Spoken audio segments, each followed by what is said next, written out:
habilitando-nos a proclamar o que, irmãos? O Evangelho, todo mundo está acompanhando? A proclamar o que? Com mais eficácia. Tem muito irmão que não está acompanhando. Nós estamos lá no ponto batismo com o Espírito Santo. Com mais eficácia, a devotar a Deus um amor mais ardente, sacrificá-lo e a ter uma vida mais santa e irrepreensível. Lucas 24, 49 e Atos 1, 8, que é o tema do livro de Atos.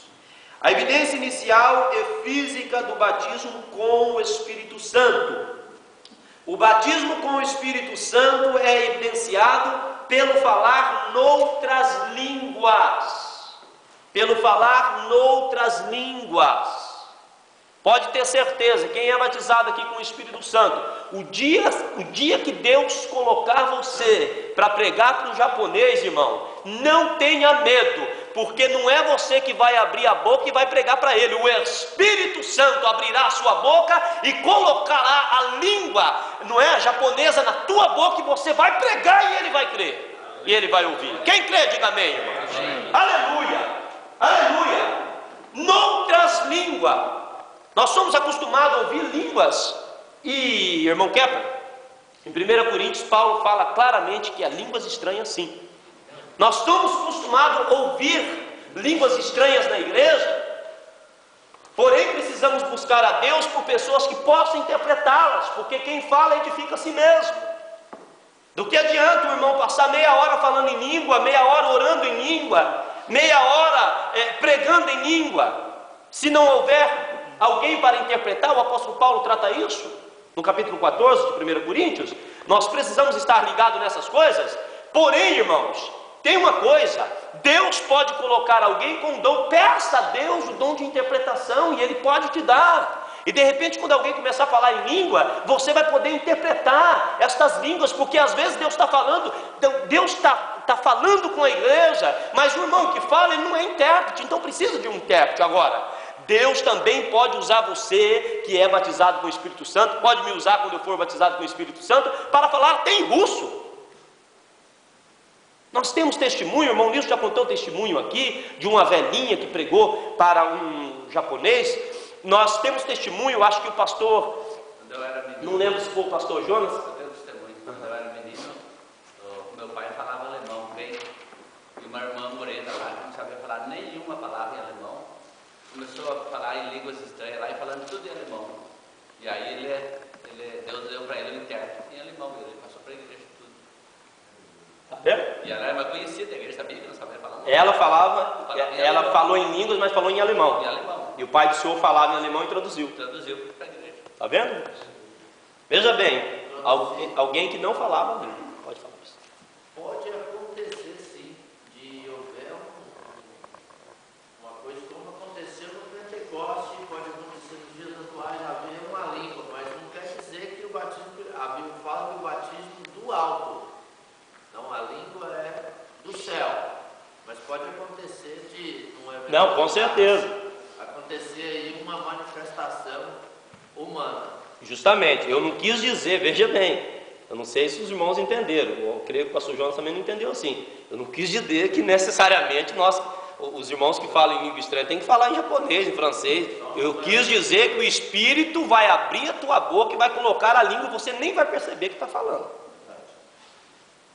E de repente a pessoa está aceitando Jesus e fala, meu Deus, o que é isso? E daí ele procura alguém que fala o português para traduzir para você. E diz, não, eu não falei, eu não falo. A irmã nunca tinha falado em alemão. Não sabia nem falar. Quando falaram para ela que ela falou em alemão, ela assustou. Lá em Valadares aconteceu isso, não sei se foi o pastor João, o pastor Ezequias que me contou, que uma mulher, uma velhinha, falou em inglês, num círculo de oração, orando, para um americano que estava lá. E ele chorou e falou para o outro, ela fala inglês? Não, nunca falou. Nunca foi na América. E a mulher falou em inglês. Entende, irmãos? Amém? Noutras línguas. Então, língua do céu, línguas estranhas, que realmente se não tiver alguém que interprete, no sentido de interpretar essa língua do céu, nós não vamos entender o que está falando, e edifica a pessoa que está falando, mas também Deus coloca o dom de interpretação em pessoas que interpretam até mesmo a língua do céu, porque o Senhor fala em línguas do céu, vamos supor, usando o irmão Kepler, e o irmão Sidney, usando o dom de interpretação, interpreta o que o Senhor está dizendo a mim. E o irmão Kepler nem sabe. Mas eu só falei de língua estranha, é uma coisa pessoal. Eu não gosto de estar falando que eu estou falando a língua estranha, porque a língua de Jesus Cristo é a língua que nós estamos treinando para falar lá em cima. Mas pode ficar tranquilo em relação a isso, que em 1 Coríntios, no capítulo 14, Paulo fala nitidamente em língua estranha. É aquilo que eu falei, eu só não gosto, eu falo que é a língua dos céus. Não, claro, não pessoal, tá? Mas a Bíblia nos dá amparo para dizer isso. Muito bem, irmãos, então, aqui nós estávamos lendo, o batismo com o Espírito Santo é evidenciado por falar noutras línguas. Lucas realça o fato em pelo menos 3 ocasiões distintas. Amém? Agora nós aprendemos então no tópico 1, o batismo com o Espírito Santo tem como evidência inicial e física falar em quê? Em línguas. Amém? Fundamentos do batismo no Espírito Santo. Quem está me acompanhando, diga amém. Amém. Ok. Ao contrário do que supõe, os inimigos da obra pentecostal, preste atenção nisso, os inimigos da obra pentecostal,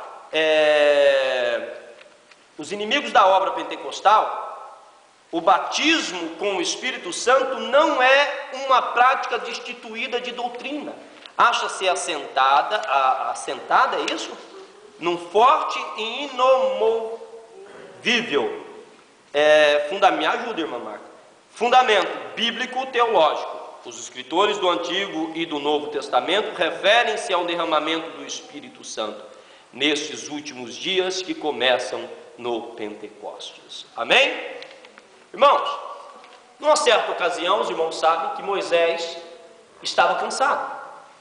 E ele disse e clamou a Deus, e reclamou a Deus, e murmurou a Deus, dizendo que estava cansado, que não poderia cuidar de uma multidão daquela, que só homem impera 600 mil, não contando crianças e mulheres, não é? E animais ainda, que dá trabalho também, né?